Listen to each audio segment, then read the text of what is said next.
Hey guys, how's it going? And welcome to the Rebel Pastor Podcast. Pastor Sky, I am over here in South Korea right now at the moment. Hope you guys had an amazing and awesome week. Yes, for me, crazy busy over the last 3 weeks, and I'm just very, very grateful and thankful I was able to get through it. We've been planning for this huge event, 30,000 people, and for myself, I was working with a team that was in charge of 2,300 people, all coming from overseas, accommodations, food, all these things. It was nuts. It was crazy, but I'm glad we made it through. If this is your first time here, guys, go ahead, hit that subscribe, like, comment, and share this content with people you think that will enjoy these types of things. Yes, we are on track and on the way to 10,000 subscribers. So if you want to join in, go ahead, send this to people whom you think that would love to listen to these types of content. Now, if you'd like to support this channel, go ahead. We have buymeacoffee.com and PayPal, and it's all in the description below. What we're going to do now is we're going to actually start a new series. We already finished the 4-part series on how to study the Bible. And you know what? I could have gone even further. We could have gone to like part 10. But we don't want to just drag on constantly about how to study the Bible. We're going to move on to a new series.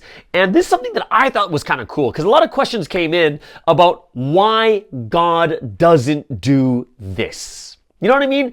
Like, we look at the almighty, all-powerful, omnipotent, omniscient. He's great. He's all, he can do whatever he wants kind of thing, right? He's got the power. But the question is, why doesn't he do it, right? Like, one of the questions that we will tackle in the future is, why doesn't God just destroy the wicked, right? Why doesn't he do something about it? Why is it always the righteous that need to sacrifice and to suffer? Kind of like how Jesus did it too, and all the other prophets and the people throughout the Bible. And even if you look at today, it's the righteous that suffer on behalf of the wicked. And we will get into that a little bit in the future, but we're going to start with today's series. Like, why doesn't God do this, right? And when you kind of look at it, when we say, why doesn't God do this? It kind of sounds like we're looking at God's limitations, like what God can and cannot do. But of course, I'm not going to use those types of words because we know that God is omnipotent and omniscient, right? God, and I think the thing that's going to be more important for us, well, yeah, guys, it does sound heretical, doesn't it? When I say that God cannot do something, I think that does sound heretical, but you got to hear me out. I'm not going to say that God cannot do something. God can do anything, right? But I'm going to tell you, we're going to kind of go into this intro to this new series that we're doing, and it's going to be about why God does not do something, right? So please don't freak out. Don't turn off this video. I am not saying God cannot do something, right? Because if we were to give the question of, does God have limits? And the answer is no. God has no limits. God is almighty. He is the King of Kings, Lord of Lords, omnipotent, omniscient. No other definition around this. He can do all things, and there is no limit to his infinite power and wisdom, right? A couple of good verses to look at. Jeremiah chapter 32, verse 17. And it says, "Ah, sovereign Lord, you have made the heavens and the earth by your great power and outstretched arm. Nothing is too hard for you." And that's Jeremiah's prayer to God. And then if you go to chapter 32, verse 27, this is when God answers. And what does God answer? He says, "I am the Lord, the God of all mankind. Is anything too hard for me?" That's God's response to Jeremiah. And Jeremiah's like, is there anything too hard? God's like, nope, there's nothing too hard for me. So if God created the universe and all things, then what God can do is limitless. He can do everything.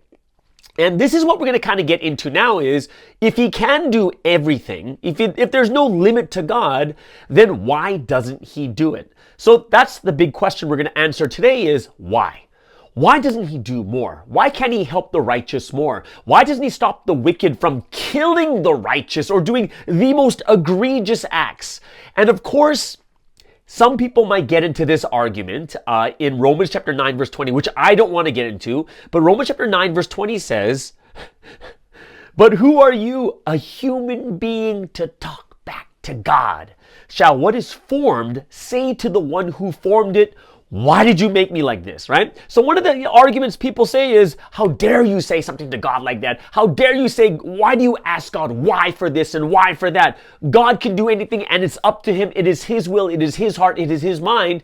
It is not for us to talk back to God. And for me is, I don't want to get into that argument. Right? It doesn't help us. It doesn't get us anywhere. So I want to get into trying to understand the Almighty God and why he does and doesn't do certain things, right? So today I'm going to give you an analogy to help us to understand why, that's going to help us to understand why God does and does not do things. Okay? So let me get into this analogy. So let's just say, imagine I'm speaking at your church. Okay, so I'm speaking at your church and I'm in the middle of my sermon. And in the middle of the sermon, you know what I say to everyone? I say to everyone, after this sermon, I have a knife in my bag and I will kill everyone in this room. Imagine I said that. Now, here's the thing. What are you going to think? And the answer is, the reaction and what you think will be different from person to person, right? Some people might be scared. They're fearing for their life. They're looking to the exits. They want to get out. But there's going to be that other person who's going to laugh, right? He's going to laugh and he's just like, oh my gosh, it's so funny, right? And the people in fear are going to turn to this crazy guy and say, why are you laughing? And he's going to answer, because it's funny. And the person in fear says, aren't you scared he's going to kill us? No. Why? Because I know him. And that's going to be the big thing that we're going to look at, and that's going to help us to understand about God, what he does, or why he does something, and why he doesn't do other things. And if we take this analogy, let's take a look at you and me. Think about me. When I say that I'm going to kill everyone in the room, the thing that makes people scared is that, yes, I have the capability to do that. I have the capability to take a knife and stab. I can do it. But here's the interesting thing. Even though the most normal people, right, the average person can kill another person. And you know what, guys? Killing someone is not even a very, very difficult thing, especially if you have a weapon, which means that everyone has the capacity to kill someone. It's very, very easy with a weapon. However, the key point that really matters to all of us is not whether someone can do something. The real question is, will they do it? Right? It is about that person's will. The will is different than the can. Anyone can go buy a gun. Anyone can use that gun to kill another human being. But the real thing that we're trying to figure out is will that person actually do it? Can they do it? Yes. Will they do it? We're not sure. Why? The number one thing is you need to know that person in order for us to understand, will they do it or not? And this is one of the things that it confuses, or it's really difficult for people that don't know God very well. And if you know that God can do anything, then everything is going to be possible. Like, oh my gosh, he could do this. Oh my gosh, what if he judges? What if he kills me? What if he doesn't? All these things come up and you're freaked out. However, the reason why we study the Bible is to know God. Why? Knowing God means you can figure out his will. Isn't that one of the things that all believers, people of faith, are all trying to figure out? What is God's will? What will God do? Will God do this? Why didn't God do this? What is God's will in this situation? Right? God can do anything. God has no limitation. He is infinite in his power and wisdom. However, the real thing we look for is his will. It is his character. It is who he is.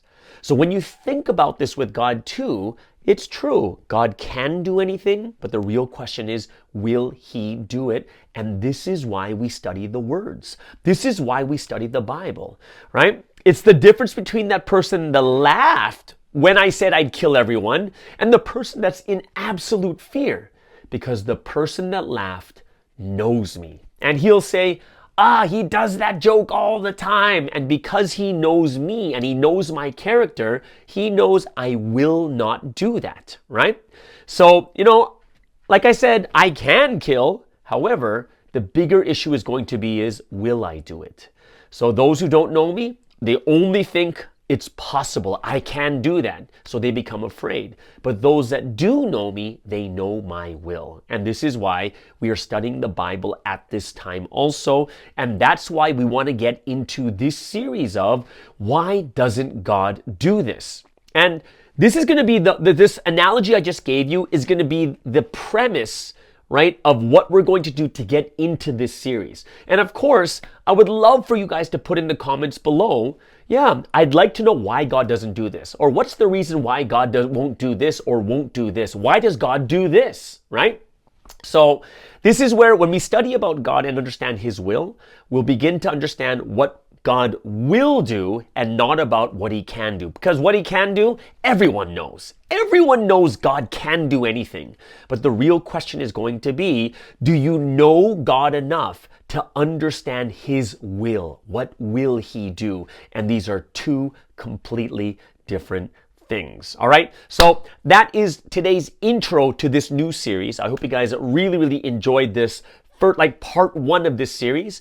And if you have any more questions or anything else you want to bring up, go ahead, put in the comments below. Would love to hear from you guys too. So yes, this is part one. Why doesn't God do this? And we're going to figure out more and more in the next coming weeks of the things God can or not can, will and will not do. All right, everyone, have an amazing and awesome week. And we'll see you guys again next week on the Rebel Pastor YouTube channel. Everyone enjoy. And yeah, we'll see you again. All right, take care. Bye-bye.